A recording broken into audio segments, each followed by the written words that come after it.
Labą dieną. Esu Skaidra Vaicekauskienė iš ITMC.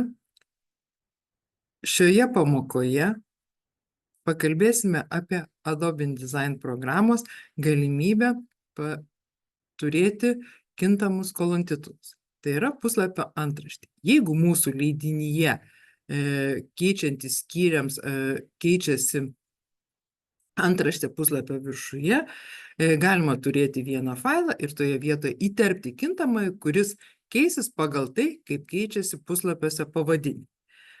Kad aš dabar nešnekėčiau tik teorijos, taip pat pasidalinu ekranu.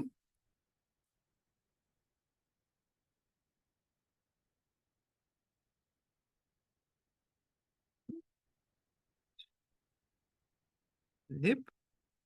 Jau dabar turbūt matote mano ekraną.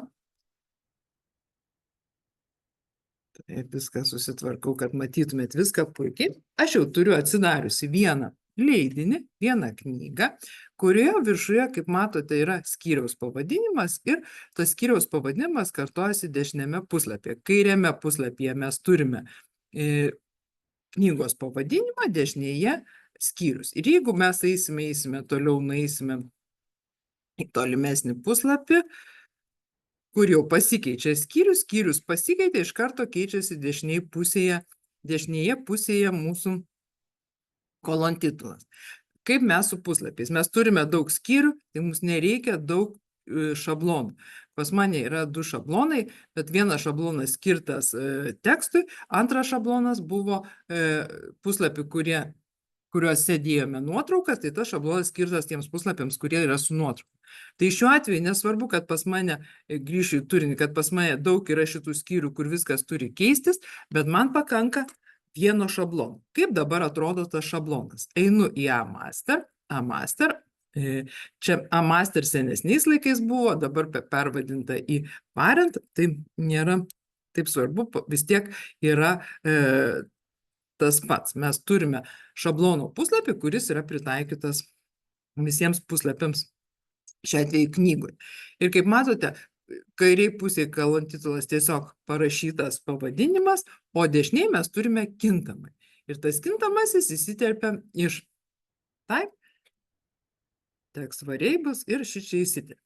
Tai dabar mes matome, kaip jau yra pagamintas, pabandysime šitą padaryti visiškai naują.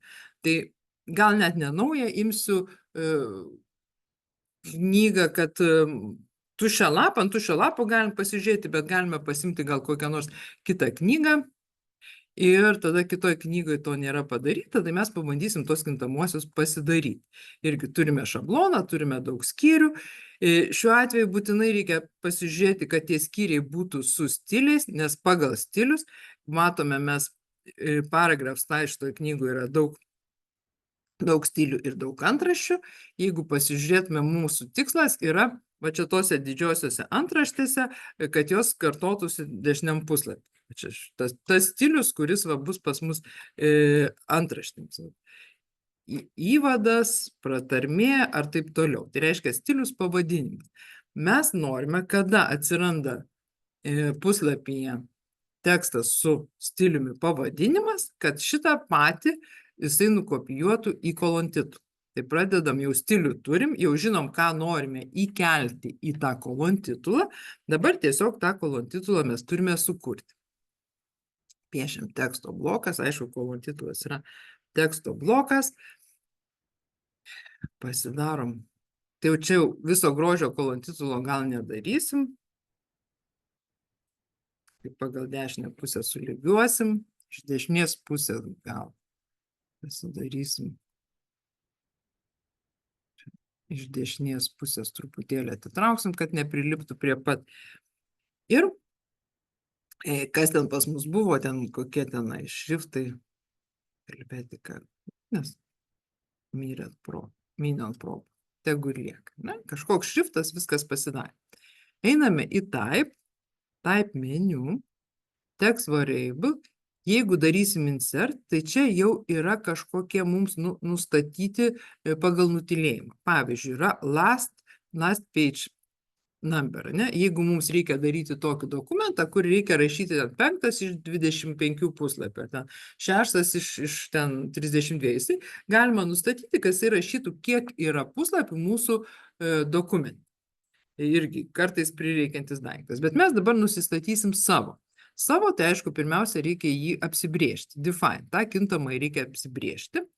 Einame new, in text variables, new, spaudžiam new, pavadinimą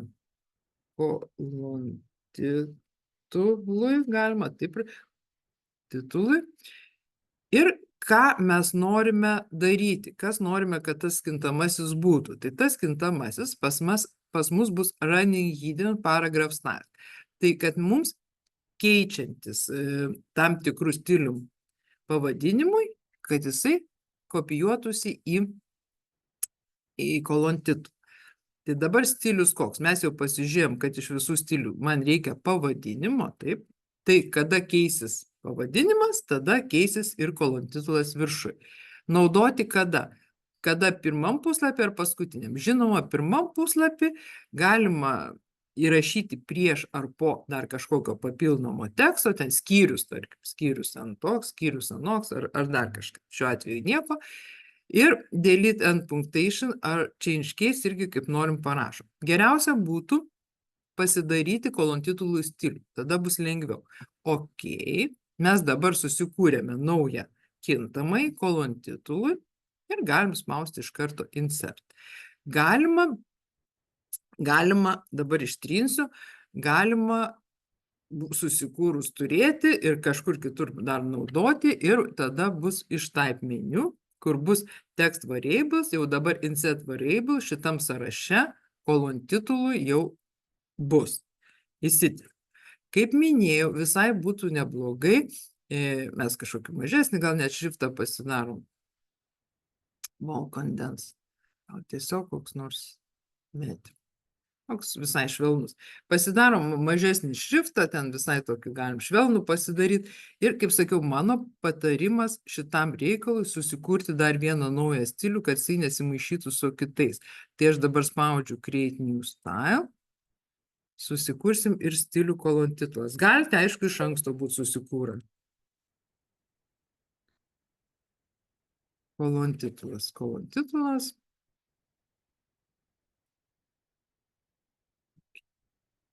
Ir iš karto šitam reikalui tas stilius kolon titulas yra pritaikytas. Taip bus tikrai, patikėkit, paprasčiau, geriau imkite ir susikurkite. Pasidedam ten, kur mums reikia, viskas. Mes jau šitą daiktą turime. Šabloną lape. Kairiam puslapį galima, aišku, tą patį ir kairiam pakartoti, jeigu tenai mums kyla noras, kada knygos pavadinimo nerašysim, rašysime tik tai.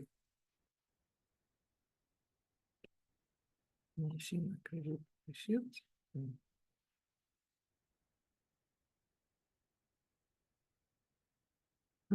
Ir dar du būtų gerai padaryti nuo kraštelio atitraukimą iš 3. Gerai, dabar einame į puslapius ir kaip matote, iš karto man jau jisai reaguoja. Čia buvo įvadas, mes turime įvadą. Taip? Įvadas.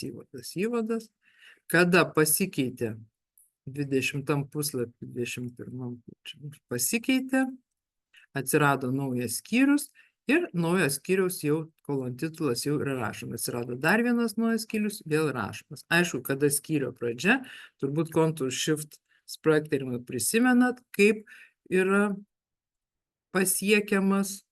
Ctrl Shift spragtelėjim, delete ir jau turime. Šiuo atveju žymiai greičiau ir paprasčiau didesniuose leidiniuose, kuriuose keičiasi kolon titulai pagal tai, kokios yra antraštės puslapyje, naudokite kintamuosius. Nekurkite labai daug šablono puslapių. Yra variantas, kur kiekvienam skyriui šablono puslapį kurti naują. Tačiau tai patogu, jeigu turite ten 5 kokius skyrius. Bet jeigu turite kokią nors katalogą, kur katalogai yra prekės ir pagal prekės pavadinimą turi kisti jūsų kolontitulas, tai jau tada turėsi daug problemų. Turime 3 puslapiai viena prekė, 5 puslapiai kita prekė, dar 3 puslapiai trečia, dar kita, dar kita. Tai jūs tenai vienam 100 lapų katalogę turėsite, nežinau, 10 skirtingų tų pavadinimų, jau darosi problematiškai, jūsų failas darosi didesnis.